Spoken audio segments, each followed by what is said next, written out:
warahmatullahi wabarakatuh. Salam sejahtera untuk kita semua. Salam Om Swastiastu, Namo Buddhaya, dan salam kebajikan Rahayu. Kembali lagi bersama saya Ajeng dalam Tour Religi, program pertukaran mahasiswa merdeka Universitas Pamulang tahun 2021. Saat ini saya sedang berada di Pura Parahyangan Jagat Guru, salah satu tempat ibadah bagi umat Hindu yang terletak di Nusa Loka BSD, Kota Tangerang Selatan. Seperti apa keunikan serta ragam budaya yang ada di pura ini? Ikuti perjalanan saya.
Saat ini saya sedang berada di dalam pura atau Parahyangan Jagat Guru BSD bersama dua narasumber. Yang pertama ada Bapak Iwaya Naryasa, beliau adalah ketua dari SDHD. Apa kabar Bapak? Baik, baik. Baik. Lalu yang kedua ada Bapak Ida Ketut Ananta, beliau adalah ketua dari PHDI Kota Tangsel. Kota Tangerang Selatan. Baik Bapak, kabarnya? Baik, Om Swastiastu. Om Swastiastu Bapak. Nah Bapak, boleh tolong dijelaskan sedikit mengenai sejarah dari terbangunnya Pura Parahyangan ini Pak? Oke, baik. Jadi mengenai sejarah berdirinya pura ini dimulai dari tahun 2004.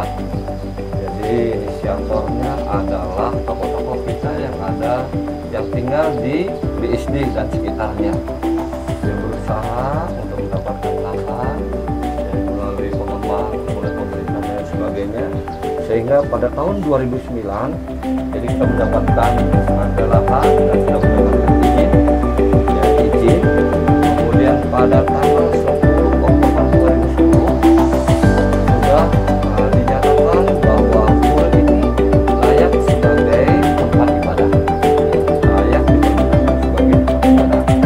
Namun pembangunannya masih terus berlangsung sehingga pada tanggal 21 Oktober 2014 pura ini sudah diresmikan oleh Ibu Wali Kota Tangerang Selatan, Ibu Hajah Khairin ya, Rahmi dan Diani ya, tanggal 21 Oktober 2015. Demikian sejarah singkat dari pura ini.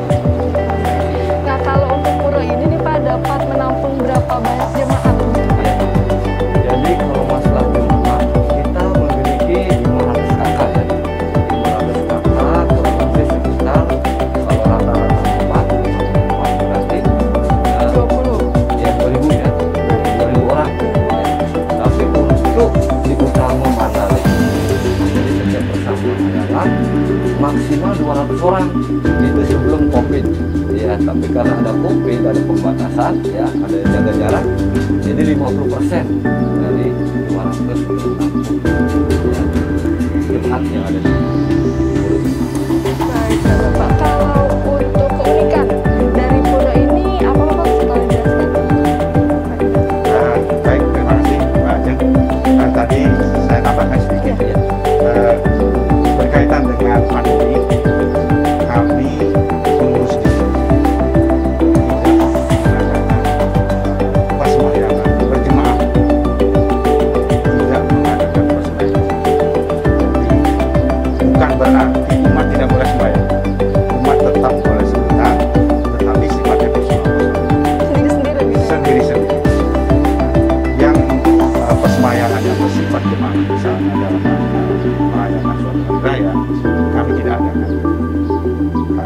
berisiko ya, bahwa tempat ibadah ini menjadi pusat penyebaran.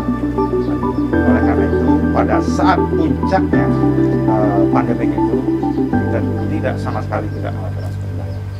Nah, kemudian keunikan. Pada dasarnya, Pura ini mengadopsi kearifan lokal Bali. Jadi Pura ini mengambil ciri-ciri khas budaya Bali. Namun demikian, karena tempatnya ini tidak di Bali dan arealnya sangat terbatas, jadi kami melakukan penyesuaian. Ada 3 area di dalam Pura. Yang ini yang disebut Trimandala. Ini adalah bangunan utama untuk persemayahan yang kami sebut sebagai Utama Mandala. Jadi Utama Mandala, disinilah tempat umat bersemayam memuja Tuhan yang Maha Kuasa. Di sini ada beberapa simbol-simbol.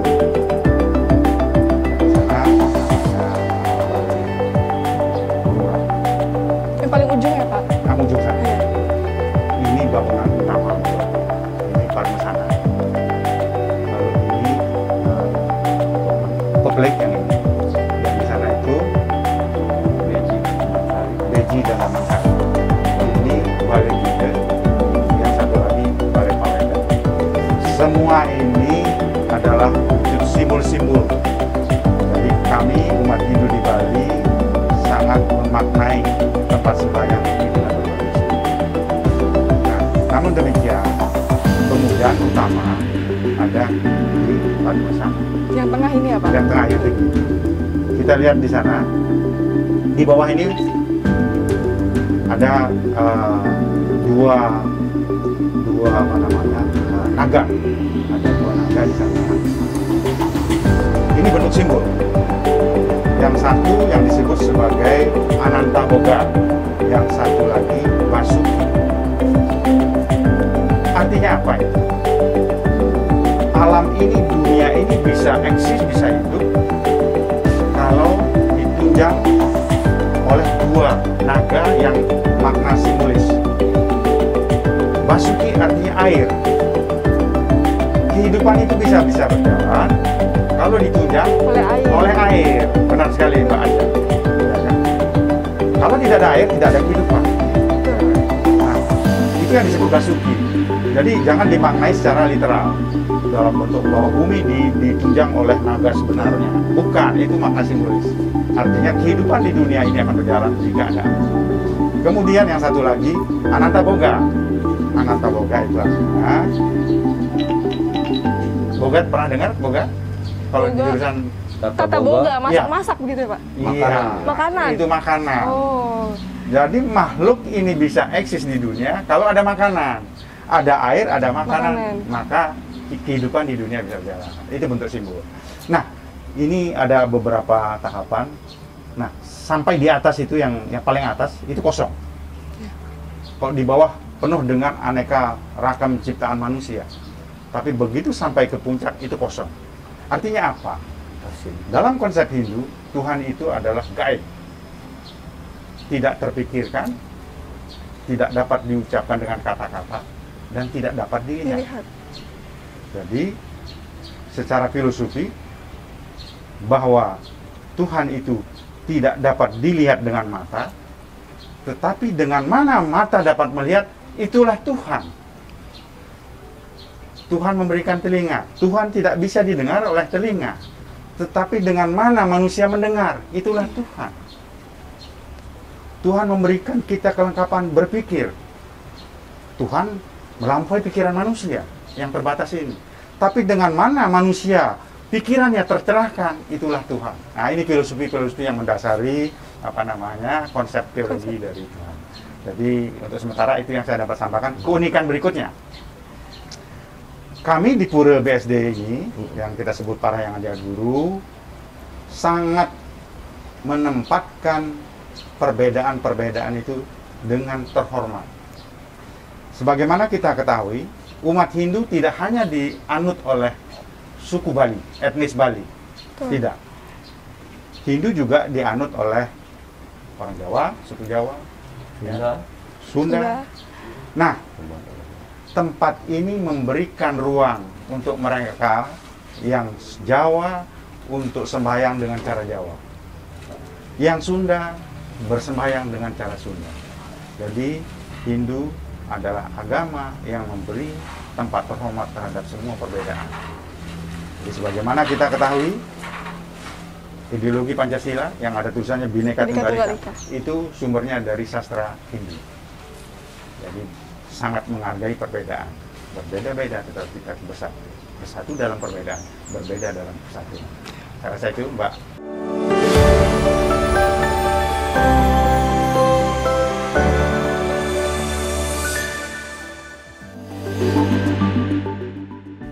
Parayangan Jagat Guru.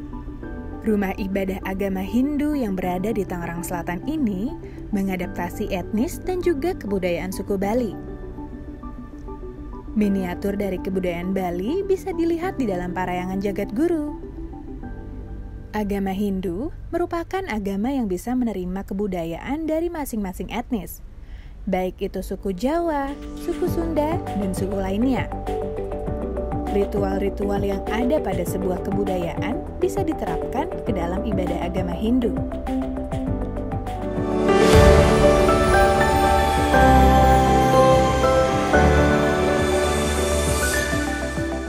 Baik Pak, tadi kan dijelaskan bahwa pura ini terdapat 3 area begitu Pak? Ya. Area luar, tengah, dan dalam. Nah, itu boleh tolong menjelaskan Pak? Berkaitan dengan tadi kata buang. Ini sebetulnya berkaitan juga dengan fungsi pura ya, fungsi pura. Jadi pura seperti misalnya tempat sembahyang lainnya memiliki fungsi yang pertama itu sebagai tempat ibadah pasti ya, tempat ibadah. Jadi tempat ibadah itu dilakukan di utama hari ini ya. Jadi sesuai dengan tadi pembagian wilayah. Jadi sesuai dengan keyakinan kepercayaannya gitu kan. Di samping fungsinya sebagai tempat ibadah, pura juga sebagai fungsi pendidikan, tempat pendidikan. Jadi untuk meningkatkan kualitas sumber daya manusia, khususnya umat Hindu. Jadi kita punya sekolah atau kalau kita sebut dengan pesrama, itu tempatnya di Niste Mandala, ya, tempatnya di Niste Mandala. Jadi kita punya sekolah TK, SD, SMP, SMA, ya, cuma sekolah mingguan. Ya. Mingguan maksudnya ada seminggu sekali, setiap hari Minggu. Ya, setiap hari Minggu. Fungsi berikutnya adalah sebagai fungsi seni dan budaya. Ya. Jadi Hindu itu tidak bisa dilepaskan dengan seni dan budaya. Maka di area ini, khususnya di Niste Mandala juga ada tempat untuk latihan menari, latihan musik, khususnya musik Bali. Tidak terlepas juga musik-musik yang lain. Heran kita. Ini berkaitan dengan pengembangan bakat dari sumber daya yang ada. Kemudian fungsi yang lainnya adalah sebagai fungsi sosial kemasyarakatan, ya. Itu dilakukan di Niste Mandala. Baik Bapak. Nah, kalau untuk kegiatan peribadahan yang biasanya dilakukan di pura ini apa saja Pak? Ya, baik. Tadi masalah pemilihan sedikit saya ulang sedikit saja. Boleh Pak. Ini kita sangat demokratis. Ya. Jadi Tempe itu sebenarnya sudah melakukan pemilihan di internal Tempe. Ya. Jadi bukan ketuanya yang memilih, tetapi ketua Tempe meminta kepada anggotanya siapa yang akan dicalonkan. Jadi mereka secara internal. Nah, kemudian perwakilannya ketua Tempe akan membawa siapa nama yang terpilih. Ini sekedar tambahan saja. Jadi kemudian dalam rangka persembahyangan yang ada di Parayangan Jagat Guru, sembahyang itu yang rutin sebulan 2 kali, sebulan pada saat bulan purnama dan pada saat gelap, tidak ada bulan yang muncul. Jadi 2 kutub itu sangat terang dan sangat gelap. Nah, disinilah umat sembahyang. Sejak COVID, kami tidak mengadakan sembahyang yang tadi berjemaah. kalaupun ada yang datang sembahyang, kita anjurkan yang sifatnya pribadi-pribadi datang siang Individual atau gitu ya? pagi. Malam tidak. Memang 1-2 ada juga, tapi secara organisasi diputuskan oleh organisasi persembahyangan dilakukan pada siang hari. Jadi sebulan yang rutin, bulan purnama dan tilam kita bilang. Purnama tilam. Jadi di 2 kutub itu. Nah, di luar itu hari-hari besar juga, hari-hari perayaan hari besar kita adakan sembahyang seperti Galungan. Hari Galungan itu adalah hari raya di mana kita merayakan kemenangan Dharma atas agama. Jadi kebajikan menang melawan kebatilan. Kita tentu itu sifatnya juga manusia itu bisa mengalahkan musuh-musuh dalam dirinya, sehingga dia bisa dikatakan sebagai pemenang. Musuh sebenarnya itu ada dalam diri sendiri. Nah, itu dikatakan. Kemudian hari ulang tahun Pura ini kita sebut Puja Wali atau Theodala. Puja Wali itu memuja kembali. Jadi kita merayakan, kami merayakan, umat merayakan setiap 6 bulan sekali. 6 bulan sekali waktu kalender bulan. 1 bulan itu 35 hari. Sehingga 1 tahun kurang lebih. Kemudian hari raya Saraswati. Hari raya Saraswati itu hari raya di mana umat Hindu merayakan turunnya ilmu pengetahuan dari Tuhan Yang Maha Kuasa. Jadi manifestasi Tuhan sebagai sumber ilmu pengetahuan, kami menyebutnya sebagai Dewi Saraswati. Disitulah umat Hindu bersama-sama mengucapkan doa, memanjatkan doa sebagai ucapan syukur, terima kasih kita sudah diberi begitu banyak anugerah Tuhan, di antaranya adalah pengetahuan. Nah, dalam agama Hindu, kitab sucinya adalah Weda. Weda artinya pengetahuan. Pengetahuan yang membimbing manusia untuk mencapai tujuan utama. Tujuan utama agama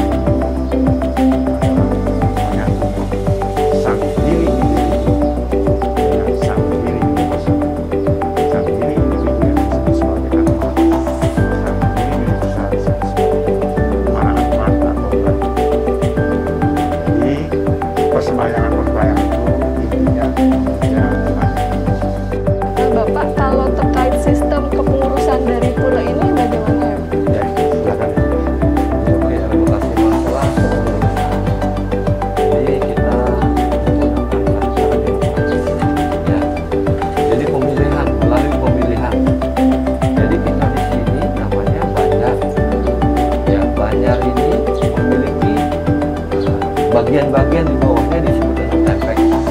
Jadi banyak ini memiliki 5 tepek, ya. Jadi setiap tepek boleh mengajukan calon sebagai ketua SDHD Sukan Bukan Bukan Muhammadiyah Kabupaten. Jadi maksudnya nanti setelah kita mendapatkan calonnya itu dilakukan pemilihan sampai mendapatkan siapa sebagai Ketua. ya yang terpilih. Nah, jadi setelah ketua terpilih harus dibentuk organisasi atau pengurusan yang lainnya. Nah, jadi kita tetap mengutamakan prinsip guyub, ya, guyub rukun, ya. Walaupun dari 5 TP ada yang pilih 1 sebagai ketuanya, tapi kepengurusan itu kita melibatkan semua TP yang ada, ya. Karena pura ini adalah punya kita semua milik bersama, ya. Kita harus berkontribusi bersama-sama untuk memajukan di pura ini, memajukan badan kita, sehingga semua berkontribusi, semua harus terlibat. Jadi mungkin secara singkat, jadi dipilih secara Demokratis. Nah, yang memilih itu jemaah yang ada di sini atau begini Pak? ya, yang kita lakukan di sini adalah proses yang terakhir, ya. Iya. Kemarin itu melalui ketua TPEK. Jadi umatnya itu, warganya itu mempercayakan kepada ketua suara itu suaranya melalui ketua TPP. Ketua TPP yang memilih ketua. Jadi banyak aktivitas yang berkaitan dengan sosial masyarakat yang kita lakukan, seperti misalnya kita upacara manusianya atau pernikahan dilakukan, resepsi pernikahan gitu ya. Kemudian bagi-bagi sembako. Jadi bukan hanya kepada umat internal yang ada di umat Hindu ya, tapi kita juga melakukan kepada umat sekitar pura eksternal. Jadi termasuk beasiswa kepada umat eksternal pura ya, umat lain yang ada di lingkungan kita Sekitar. Iya, sekitar pura. Jadi termasuk belum lama kita melakukan kegiatan vaksin massal. Kita lakukan di pura ini, vaksin pertama, vaksin kedua, dengan kita melibatkan umat sekitar pura. Ya. Ini terbuka untuk umum gitu ya, Pak? Untuk umum, jadi untuk umum. Justru kita jadi di samping program termasuk kita juga perlu melakukan ini belum lama. Jadi vaksin massal untuk hewan. Jadi vaksinasi rabies ya, anjing dan kucing. Jadi kita juga terlibat dalam kegiatan umat lain seperti Idul Fitri. Jadi kita punya tim pengamanan adat Bali yang dikenal dengan nama Pecalang. Jadi kita juga bekerja sama dengan masjid pada saat Idul Fitri. Kita ikut menjaga keamanan umat Muslim yang sedang melakukan ibadah sebagai takbir ya di dalam depan pura sebagai bentuk toleransi beragama. Jadi bukan hanya teori aja, tapi kita sudah Praktekan itu. mempraktekkan. Jadi hubungan kita dengan umat sekitar sangat baik. Itu dilakukan sejak awal berdirinya pura ini. Jadi dimulai oleh tokoh-tokoh kita. Jadi saya sebagai pengurus sekarang tinggal melanjutkan apa yang sudah dilakukan, yang sudah baik dilakukan tokoh-tokoh sebelumnya. Saya mewakili umat Hindu. Iya. Saya mengapresiasi apa yang sudah adik-adik mahasiswa canangkan sebagai suatu program programnya ini? Modul Nusantara. Modul Nusantara. Program pertukaran mahasiswa merdeka Modul Nusantara. Jadi kami umat Hindu sangat mensupport, mendukung. Seandainya ada kegiatan hal seperti itu, silahkan hubungi kami. Apa yang kami bisa persiapkan bisa. Semoga apa yang kalian sudah siapkan menjadi contoh bagi kita semua, di mana pada saat ini ya, kita suka langsung tidak langsung terlibat di dalam medsos. Ya, medsos kita sulit sekali mengatur. Di situ banyak sekali hal-hal yang bisa membangun, bisa juga mengajak manusia untuk bentrok, berselisih paham. Nah, program inilah yang bisa menjawab bagaimana kebinekaan itu menjadi suatu keindahan. Dan ini sangat baik untuk negara kita yang aneka ragam ini. Ya, demikian, terima kasih. Perbedaan adalah keindahan. Gitu. Ya, perbedaan adalah keindahan. Perbedaan adalah keindahan. Ya, demikian tur religi saya di Pura atau Parahyangan Jagat Guru BSD bersama Bapak Iwayan dan Bapak Ida. Saksikan saya dalam tur religi lainnya. Kita saya dengan para Musanti nanti terakhir ya. Iya, Pak. Kurang lebihnya mohon maaf. Sampai jumpa. Om Santi Santi Santi Om.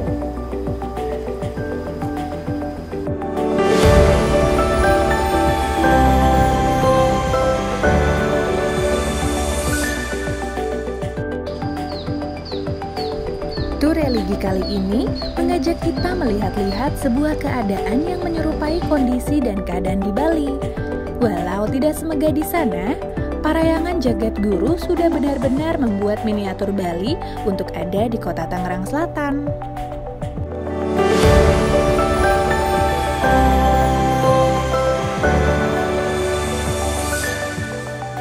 Terima kasih Bapak Ida Ketut Ananta, terima kasih Bapak Iwayan Naryasa atas kesempatan dan waktunya sehingga saya dapat berkunjung ke Pura Parahyangan BSD ini. Baik teman-teman, demikianlah tur religi saya di Pura atau Parahyangan Jagat Guru BSD. Saksikan saya dalam tur religi selanjutnya. Saya Ajeng pamit undur diri. Wassalamualaikum warahmatullahi wabarakatuh. Baik, mari kita akhiri dengan Parama Santi.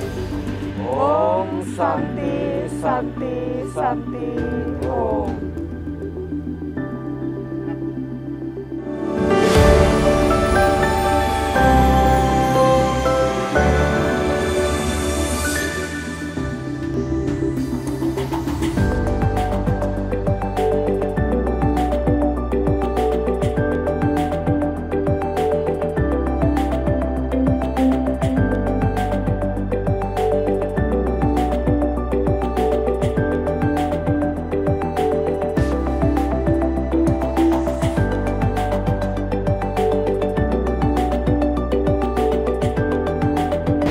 Rekan-rekan pertukaran mahasiswa Merdeka Universitas Pamulang tahun 2021, kita sudah banyak sekali melakukan kegiatan tur religi di daerah Kota Tangerang Selatan, khususnya di sekitar Universitas Pamulang.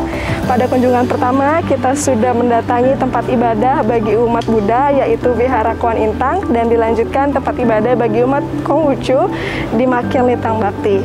Selanjutnya, kita berkunjung ke tempat ibadah bagi umat Kristen Katolik dan umat Kristen Protestan.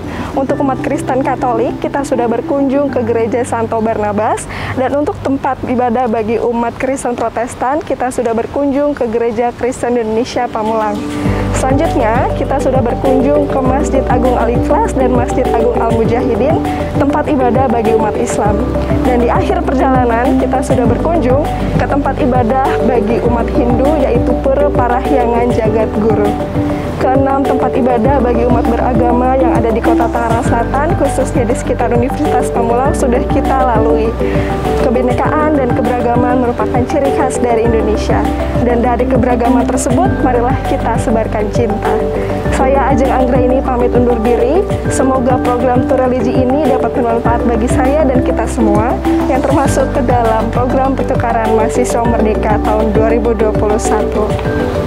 Merdeka belajar, merdeka Indonesia.